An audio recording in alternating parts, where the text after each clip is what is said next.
This is the Automotive Repair Podcast Network. Welcome, everyone, to yet another episode of Diagnosing the Aftermarket A to Z. I'm Matt Fonzel, and we have commandeered the Remarkable Results radio podcast booth at Apex 2025 live at Las Vegas, Nevada. Cheap Pop. I have a guest, but before I introduce them, I'm going to give a shout out to our sponsors, NAPA Autotech Training and Pico Technology. For 98 years, the NAPA name has meant quality parts and service. It also reflects top quality training programs to help you build a more successful vehicle repair business. No doubt, the technician shortage is impacting everyone, but you're not facing this battle alone. NAPA has the solution by making NAPA Autotech training available near you. NAPA Autotech provides automotive aftermarket technicians career development opportunities through structured, disciplined, measured, and high-quality technical instruction, no matter the technician or service advisor's skill level. This instruction enhances understanding of vehicle systems, increases first-time repair capability, and overall customer satisfaction.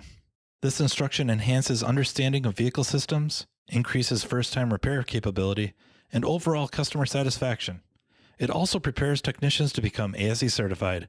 It's a fact technicians who receive training to improve their knowledge and skills have a higher sense of job satisfaction. This reduces technician turnover and increases productivity, directly improving a shop's profitability. It is vital to the success of a shop's business that today's technicians are equipped to diagnose and repair today's complex vehicles. With our ever-changing technology, the technician's knowledge and skills need to be updated and refreshed on a regular basis. As you labor over the decision of whether to send your techs to get their skills sharpened, keep in mind, NAPA Autotech training is an investment, not an expense, and it's available to all. Much of NAPA Autotech's training is offered in more than one format to accommodate varieties of learning styles and training preferences so each person can maximize their learning. Whether you're more of a hands-on person or enjoy learning at your own pace, NAPA Autotech is here to provide you with the training you need in the format that works best for you. To learn more about what NAPA Autotech offers, contact napaautotech.com.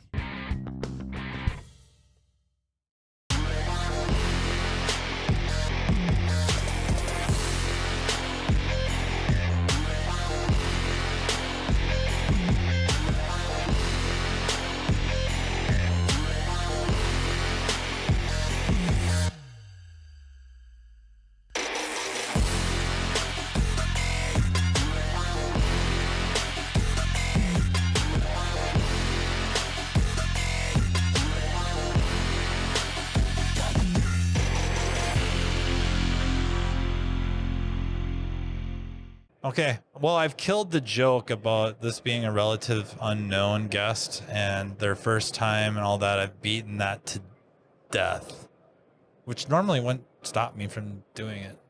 But again, I tracked down a frequent guest of the podcast, Margaret Light. Thanks for having me back. Anytime, especially when you're at such an event and available. More than welcome. Doors wide open. Well, unless Tracy's not around, then it's locked. And we have to wait. I don't know how we made it. I mean, we talked a lot about how many of my boundaries were broken. Yeah, you and your poor boundary violations. Which is odd I would bring that up because I think that's the topic we were going to... I think we were going to talk about boundaries and not the one between the U.S. and Mexico. Or states, or the U.S. and Canada. But yeah, personal boundaries and what they are. And I think there's a wild misconception about what they are. And it's fed by another thing we were talking about. And I'm not trying to just go on all different types of tangents, but therapy speak. Mm-hmm. A lot of words that are real words that have real meaning in professional settings in the therapy world or counseling world, medical, it's reached common vernacular and misused. Yes. And one of the heavy hitters, I think, is boundaries. Yes, very much. So tell you about boundaries, maybe. I mean, it makes sense to actually define a boundary. And I mean the word, not what. We'll get into defining boundaries a little bit later, but. Okay. So, yes. So the place I start is boundaries versus rules. So rules are things we set for other people. Boundaries are limits we set for ourselves. And so here's my example of that. A rule would be you're not allowed to yell at me, right? And I think when we go online, that's a lot of time what gets sort of sold as a boundary, right? I'm not going to accept a relationship like where you're not allowed to yell at me, right? But you're not allowed to yell at me is actually a rule, right? It's difficult to enforce that with another person. The boundary version of that would be, if you yell at me, I will leave the room, because I can enforce that, right? It's a limit on what I'm going to do. And so no matter what happens, even if you do decide to yell at me, I still get to enforce my boundary. Yep. And people struggle. Not just with the definition of what that means, like Yes. what a difference between a rule and a boundary, and am I trying to impose a rule on you versus setting a boundary and then this is the protocol I'm going to follow myself, for me, if that's violated or crossed. But also setting boundaries, like reasonable, healthy boundaries for themselves. Like we get into people pleasing, and that might end up being a whole episode on its own. Right. But it's hard to not do that. Well, it is. And I think we also have to differentiate between different types of boundaries, because even when we get boundaries right, what we tend to think of when we think of boundaries is protective boundaries, right? And so a protective boundary is when we are protecting ourselves from somebody else's bad behavior, right? So if somebody is yelling or behaving poorly, we think about, okay, I have a boundary there. Even if I'm doing it well, I remove myself from the scenario, or I won't have the conversation with you until you're respectful to me, whatever it is, right? But there's also containing boundaries. And containing boundaries are how we protect other people from our own bad behavior, right? So if I'm getting so worked up and escalated that I'm going to start behaving badly or calling you names or yelling at you, that's my sign that I need to contain myself, take a break, do something else so that I don't behave poorly towards you. Yeah. Yeah. And that's terribly difficult. A, to catch yourself all on your own, and then B, to be able to accept somebody is calling you out, but that's maybe a little harsh, even that you are elevated, you are starting to become whatever that is, loud, belligerent, however that may be. And then having somebody be able to tell you that, and you respond in kind with, oh, that's got to trigger this boundary. I need to remove myself for a few minutes and go whatever that is, right? Relax or. Right. It's so important because it flies in the face of a lot of the messaging we see kind of on social media or out in the world, or even thinking about like being authentic or self-expression. Like all that's great, but do you do it well? And do we sometimes prioritize self-expression over how do I do this responsibly and respectfully and in a way where I'm still contained and not behaving poorly? Yeah. Like maybe we don't always need to say exactly what we want to say in the moment we want to say it. Yep. I wish that happened a lot more. I got to level with you. Yeah. Especially in my part, like stuff I say. I want to pay less attention to what I say and more about what I mean. Yeah. Well, it's an interesting question, right? Of like, are we aware enough of ourselves to know this is the moment? Evidently, I'm not. Yeah. I need to work on my awareness. Well, don't we all a little bit? Some more than others. Yeah, some more than others, true. But even me, right? I like to think that I'm pretty good at containing myself, and there are still times where I'll be talking to someone or I'll have a thought, and literally in my head I'll have to say to myself, Margaret, shut your mouth. I don't say it out loud, but I'm like, Margaret, do not talk.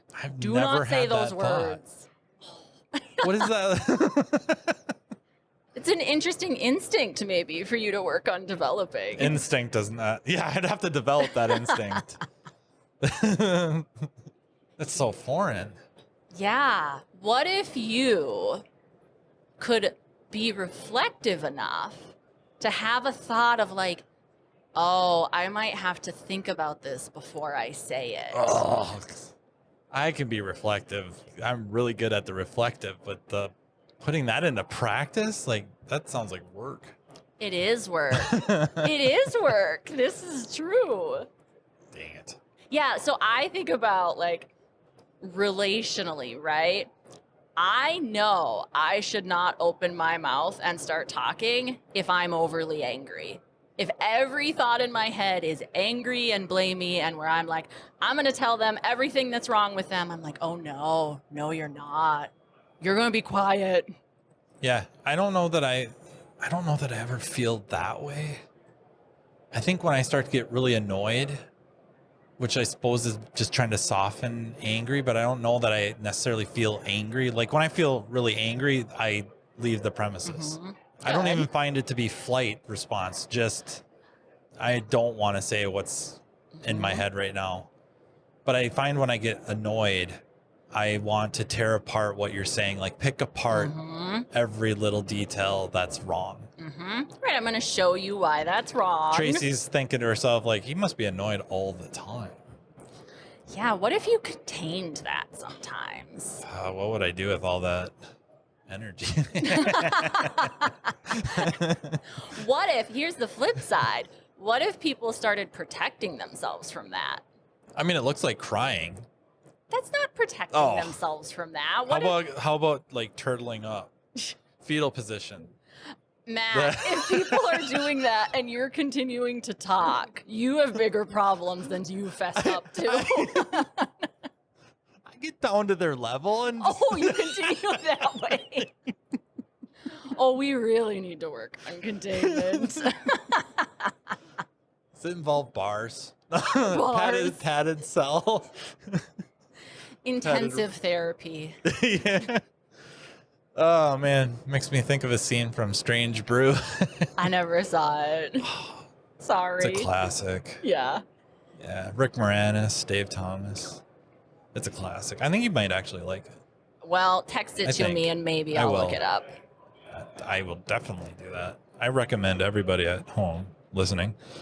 But yeah, I think that's what I do is it's start picking apart what they're saying and finding the flaws to crack it, and oftentimes it ends up being more deflective than anything, right? It's taking it off of their fundamental issue with me or something I've done and breaking it up or changing it focus to what they're saying and all that. So on one hand, I'm asking them to pay less attention to what I say and more about what I mean. But well, double standards, that's a different episode. Well, it's an interesting question, right? Of like, do we notice our automatic urges? And there is an interesting question there of like, where do I end and you begin, right? Yeah. What are you sort of quote unquote allowed to think, right? Think about like how much we hear that culturally. You're not allowed to think that. I don't want them to think something that's wrong. Well, do we really get to police that for other people? Do we get to decide what they think or what's right or wrong for them? Or do we get to interact with that differently and maybe ask permission, right? Are you open to feedback? Or even I think about like the boundary violation if we say, hey, here's how I think this went, and somebody else says, no, it didn't. Well, you're both stating your perspective. And so is there a way to do that without saying, well, you're not allowed to think that's what happened? Right. And I know, very seriously, when talking about that, I find the most difficult thing for me is assigning a feeling to something. I struggle with that greatly because I think unwittingly I was taught, I don't know so much stoicism, but just I really don't. Your feelings are really happy, sad, angry. Sure, yeah, three of them. Story. And those are the extremes where, hurt just seems to be like such an umbrella term. But sometimes that's the only one I can come up with is I'm hurt by this. And identifying that my responses or reactions are because of hurt, I find that to be terribly difficult. So that's a muscle I can't even say it's atrophied unless I had it as a child and then it's just atrophied for the last, multiple decades. So that, to me, that's the hardest thing to do, is associating or assigning feelings to these things, to thoughts or reactions. And I think that's leading into what you're saying Right. with a lot of that, and then how to develop it and get good at it, right? Because you're going to start off terrible. Well, yeah, and I think it's such a good point, because there's two ends of that spectrum, right? There's what you're naming, which is, hey, I struggle to even put a feeling to this. And then the far other end of the spectrum is, hey, I felt hurt that you thought this, therefore I need you to change. Yeah. And there's a self-protective boundary there of, it helps to not be overly reactive to other people's thoughts or feelings or opinions, because do we need to feel hurt by everything? Or does that just get to be theirs and it may not have to have meaning for us, right? And so both get to be true of, it's useful to be able to kind of accurately articulate or communicate, hey, this is how I felt about this. But it's also helpful to be able to say, like, you're allowed to think that. Yeah, and that plays, and I might be doing this incorrectly, associating this incorrectly, but you did a class at ASTA that I can't recommend enough. Thank you. And I mean that. And not just because you're sitting here, there's a lot of content in there that, you know, I've known you for a while. We've had a lot of conversations, and I still walked out of there greatly affected in a good way. One of the things you said, I think it was empathy, sympathy, and then compassion. And we need more compassion. Yes. And what does that mean? Versus, I think kind of what you're alluding to there is, do we need to be so empathetic? Do we need to be so sympathetic? Right. What we probably need to be is more compassionate. Well, yeah, because empathy can sometimes lead to this over connection, right? There's this level of emotional involvement or emotional focus that can happen that almost becomes ineffective, right? And so far ends of that become what we call enmeshment, which is, we have to think and feel the same way about the same things. Otherwise, we can't be in a relationship or tolerate each other's presence, right? Whereas compassion is a way to still care about one another, but allowing us to have differing experiences or emotions around the same thing, right? So, like with this example, right? So you had a good experience in my course, which I appreciate. Somebody else could have not, right? And that gets to be true for them. And we get to still talk about that, if that exists, without saying, well, other people liked it, so you're invalid. Right. Well, no. And like, I can still hear feedback, and then I can still assess, okay, here's what I agree with, here's what I think is true, here's what I'm willing to do, and here's where I'm like, I'm okay with that. Yep. It sounds like I'm really reeling this in. And maybe I am. But in an auto repair shop environment with boundaries, I'm sure there's no real right beginning to it, but I think to resonate more with an employee, what are healthy boundaries for them to have, maybe with their colleagues? Because I think we're going to end up interacting with the public. Yeah. And I think that might be easier, what the healthy boundaries are, but then also management. What should be their healthy boundaries? So it might be a good place to start. What are some good healthy boundaries for mechanical specialists, technical specialists with their colleagues or advisors, stuff like that? And how does that, management has to buy into this. They have to be aware, because I guess the example I can think of off the cuff would be, if you have one of the techs in back, technical specialists or mechanical specialists, has an issue with the service advisor, and it can get pretty heated and voices are raised. The advisor may set the boundary of, if you are going to yell at me, I am going to go to the break room, go to the restroom. That seems healthy. Yes, right. Management has to be aware of that and allow for that. Well, correct, right? Because what you're actually talking about in a professional setting there is somebody who's losing containment, right? Whoever is yelling or behaving disrespectfully, they've now lost their containing boundary. And so it is reasonable for other people to implement a protective boundary, right? The interesting place when we get into employment is employers are actually allowed to set rules, right? Now, enforcement of the rules is inherently reactive because it's discipline after they're broken, right? But yes, there is, so, right, someone has lost containment, somebody else has implemented a protective boundary, and because it's an employment setting, managers then get to come in and say to the person who lost containment, hey, that isn't conduct that's actually acceptable here. How can we support you in developing this skill? Yeah. Said nowhere ever in any auto repair facility ever. I mean, you can choose different words, but... No, but it should be. Yeah, I mean, true. Yeah, you heard it here. But it's true. It should. Could you imagine? Yeah. I can't imagine, but no. It would be great. Well, it would, and I think it's an interesting space of if we care about the industry in terms of professionalism, right? If the goal is to be professionals, behave in this professional setting, and represent yourselves in that way, then there needs to be professional conduct. And even if you want to be compensated like professionals, which all of you are, that comes with some like expectations around behavior. Yeah.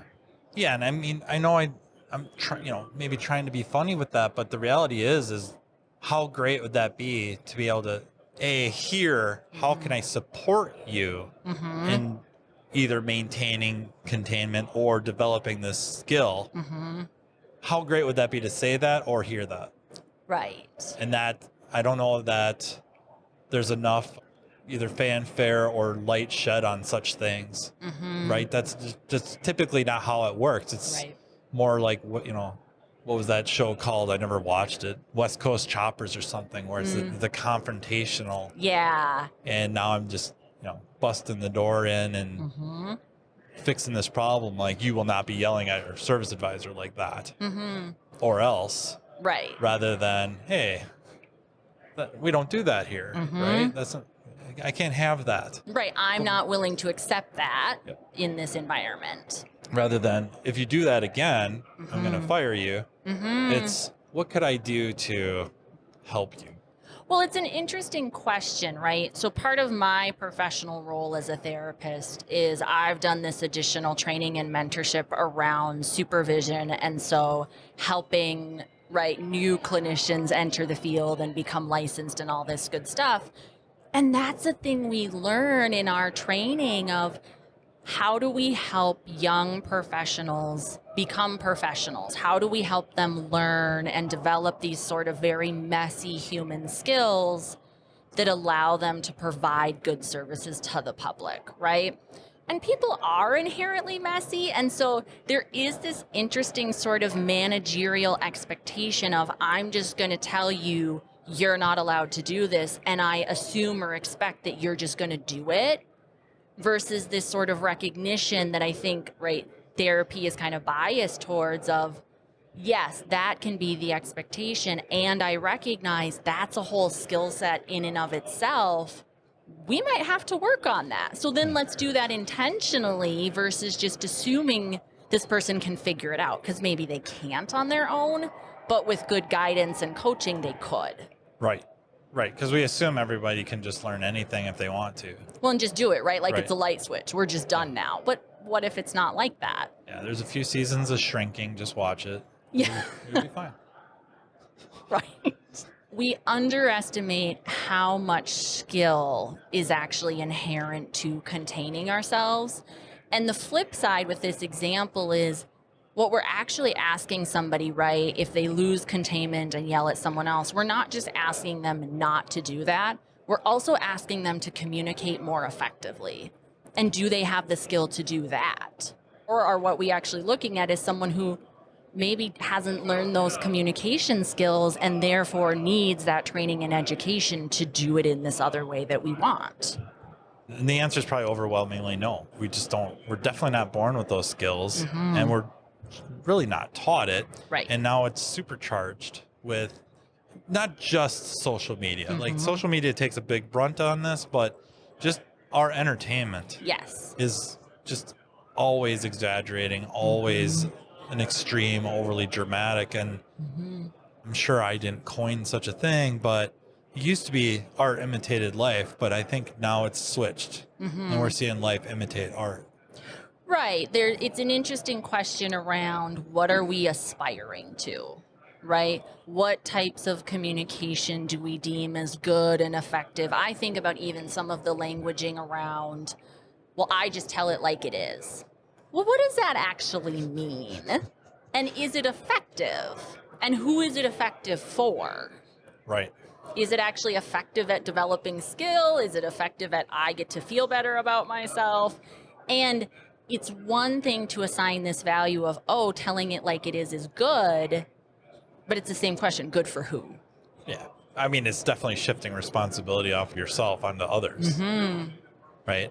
Mm-hmm. Now I can say what I want because I told you I call it as I see it. Yeah. Do with this what you will. Mm-hmm.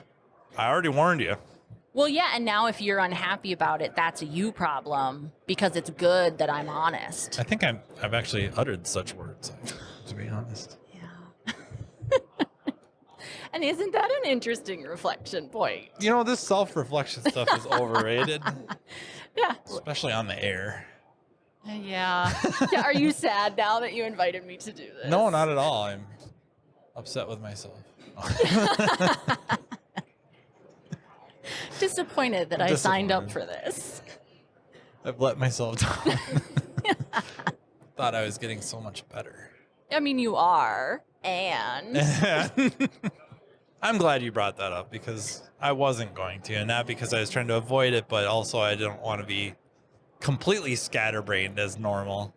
But another really powerful segment or part of Margaret's class that, again, I really very seriously, we'll go to classes on fundamentals or quote unquote basics on multitude of systems, automotive related, car related, or even business related. And one of them is psychology and relationships and interacting with customers and colleagues and loved ones and all that. So why aren't we attending more of these classes, or why aren't more of these classes available to us at such places? And obviously they're available at ASTA. Yeah. They've been available here at Apex. Mm-hmm.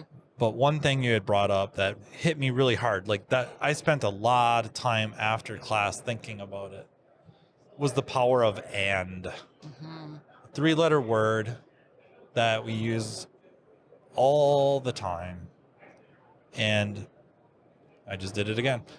And so almost like a segue. When we're talking, we say, but, you did a really nice job, but everyone knows you ignore everything that was said before the word but. Mm-hmm. And I mean B-U-T, but. That, what if we subtract that word, remove but, and insert and? You did a really good job on this and made a mistake here, or could have did this better. Mm-hmm. Both of these can be true. And I find I'm using it at home with the kids, and the effect has been positive and immediate, that they even recognize it. Not that they're going to call me out like, wow, you said and instead of but Yeah. The way they respond to it is so much better than, you did a really good job cleaning your room, but Right. You missed this. you missed this spot. Yeah. And it just totally different. It's received totally different. It hasn't been as hard to talk that way as I thought it would be. Yeah, it actually is a fairly easy switch, I think. I mean, we still go on autopilot and do our stuff. So this actually does still work with the boundary discussion, because a lot of times when we're navigating boundary stuff, even at work, right? Like, let's say you have someone showing up late and you have to talk to them, right? It's easy to go in and have that discussion of like, hey, okay, tell me why you were late. Oh, I overslept. Okay, great. Okay, I hear that, but you have to be on time.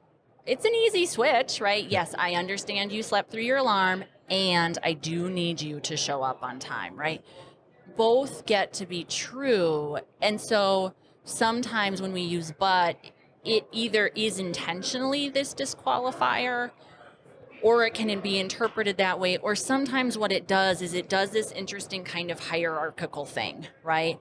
I heard that this is true for you, but here's what I think and feel and why that is better or correct or more accurate versus and which says it's more equal, right? Yeah. You get to hold this, I get to hold this, both are true, and now we're not competing about who's correct or who's more right.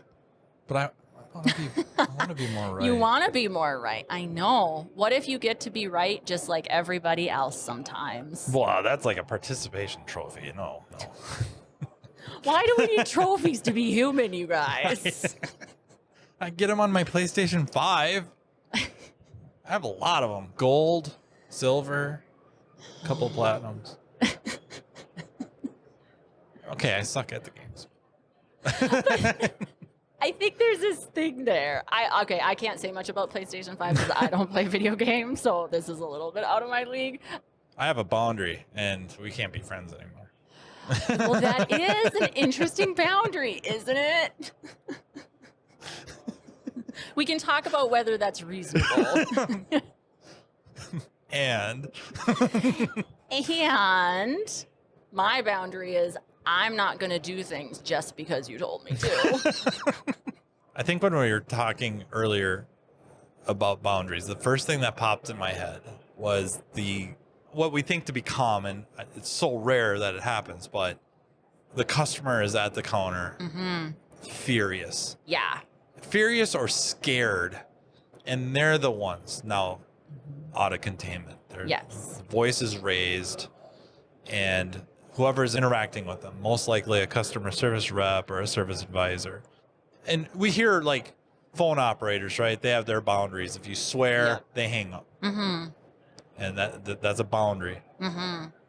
Advisors, it's probably not unreasonable for them to be able to say, like, if you're going to raise your voice at me, I have to leave or step away for a few minutes. And I invite you to go have a seat or have a soda or refreshment or whatever. And then I'll be back in X amount of time and we can reconvene. Right. That's the first thing that pops in my head. But also management could also step out, right? Yeah. They could have a boundary, but we said that employers or management can set rules for employees. Would we say that there's rules for clients about, I can't have you raising your voice at my... Oh, yeah. Okay. Yeah, totally, right? It is still this place of we are allowed to have kind of expectation and rules around conduct in these settings, right? Of course. It's interesting to think about in those maybe high intensity scenarios, how are we communicating that, right? Because if somebody's escalated and upset and angry, if we come in and we state it as a rule, right? You're not allowed to act like that. You're not allowed to yell at my staff. Okay, there's maybe nothing inherently wrong with this statement because it is reasonable, right? But when you have someone escalated, it almost sets up a bit of a power struggle where what they're going to come back with or could is, I'm going to talk however I want and you can't stop me, which is technically true, right? And so it's an interesting place then to get a little strategic around what if you say it of, hey, I'm happy to address this with you. I'm going to have to ask you to leave if you continue to yell at me. Because that's all about me. I'm not telling you anything about you. I'm telling you what I will do. And I've now provided this reassurance, right? Both are true. I'm happy to help and. Yeah. And again, right, like even worst case scenario, if you do have to ask them to leave, it almost simplifies it because then no matter what they say, you get to just broken record it. Right? You don't have to think of something. You don't have to convince them that they're out of line. You don't have to tell them that they're thinking wrong. You get to just broken record. I'm happy to help you and you continue to yell at staff. I need you to leave. I'm happy to help you when you're calmer and I need you to leave. I need you to leave. Like it's so easy then. That's really good. And it ties so many things together. Well, give me another example. Let's see if no I other can do another. customers left. Yeah, so no, we've dealt with them all. We asked them all to leave. Well, right. We can invite them to do other things. I'm going to have to ask you, like, have a seat. I will get back to you. Yeah, probably the harder one, I think, off the cuff is employees setting up boundaries with management. So let's talk about that. I think that's the hardest one because you have usually, at least implied, a major power dynamic. So I'm ready. So employees are allowed to have boundaries, right? So I think about things like, okay, if it's outside of work hours, you're probably not actually obligated to respond to calls or texts, right? You're probably not, and that's probably reasonable. The place people make mistakes with it is they'll say, you're not allowed to text me after work. That's a rule. You can't stop your boss from texting you after work. The boundary would be, I'm not going to respond to this question until I get to work, which is very reasonable. And you can either state that or you can just do it, right? Sometimes that's the boundary is, no, I literally just do the thing. First thing when I walk in the door, hey, I saw your text last night. I'm ready to talk about it. Great. I think where boundaries can get a little co-opted in this discussion is when employees maybe are struggling to hear feedback or to live up to an expectation that is reasonable, right?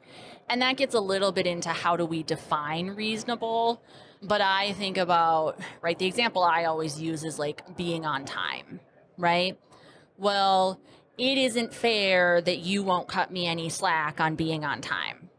You should do this. Like, that isn't a boundary. That's a value statement. That's here's what I wish were true. And that's actually where it's very reasonable for management to have the boundary of, hey, I understand that for some reason this is hard for you, and this is the expectation here. This is the expectation I hold. Yep.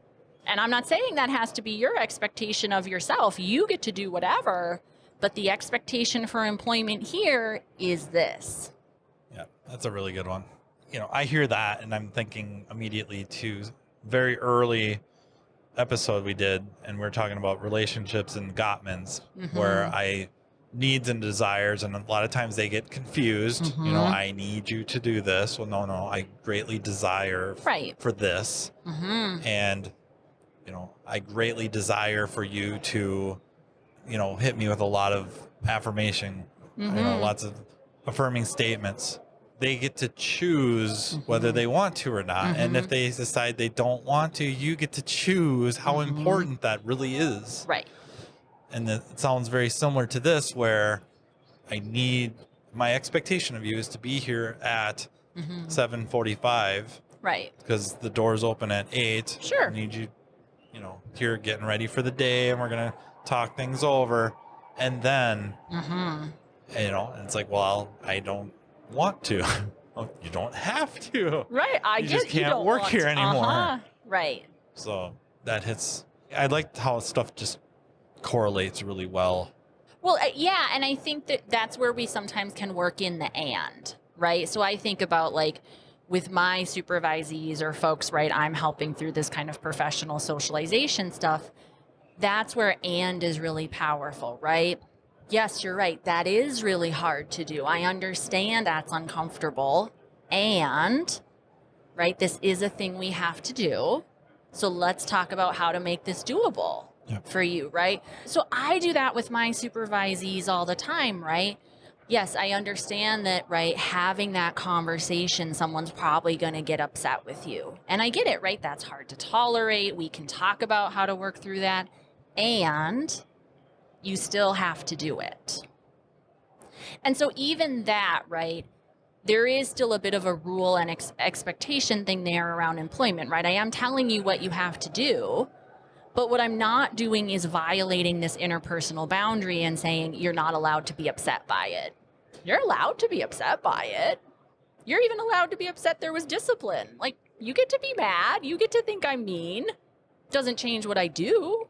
It's an interesting place of nuance of like, what are we giving feedback on and where do we just let it sit because people get to? Yeah. Do you know where?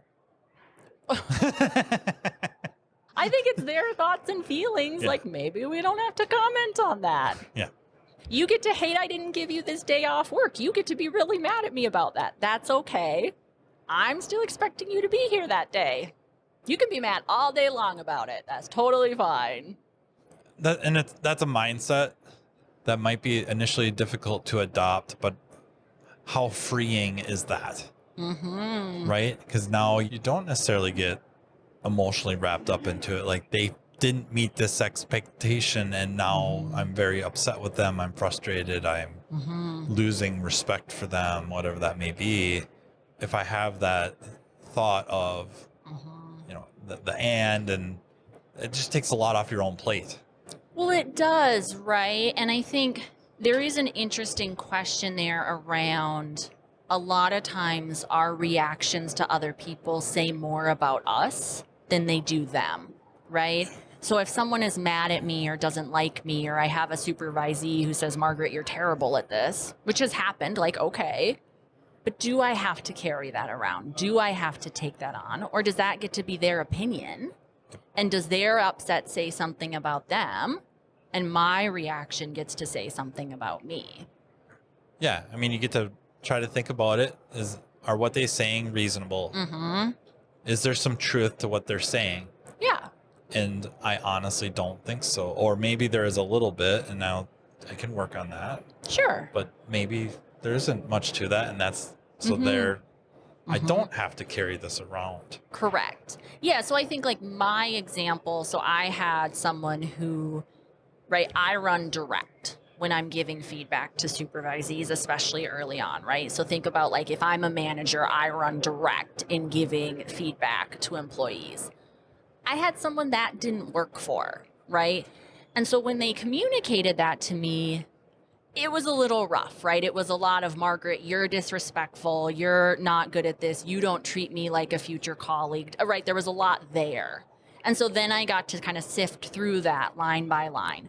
Okay, do I think I was disrespectful? Nope. Am I treating you like a future colleague? No, I probably would have been more direct, right, if you were a colleague. But this is what I'm doing in my head, right? I'm not saying it out loud to them.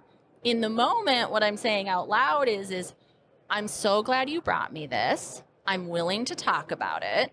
Okay, yep, so tell me about why this doesn't work for you. Tell me about what would work better. Okay, how do I still give you the same information? Because I can't tell you I'm going to give you different information.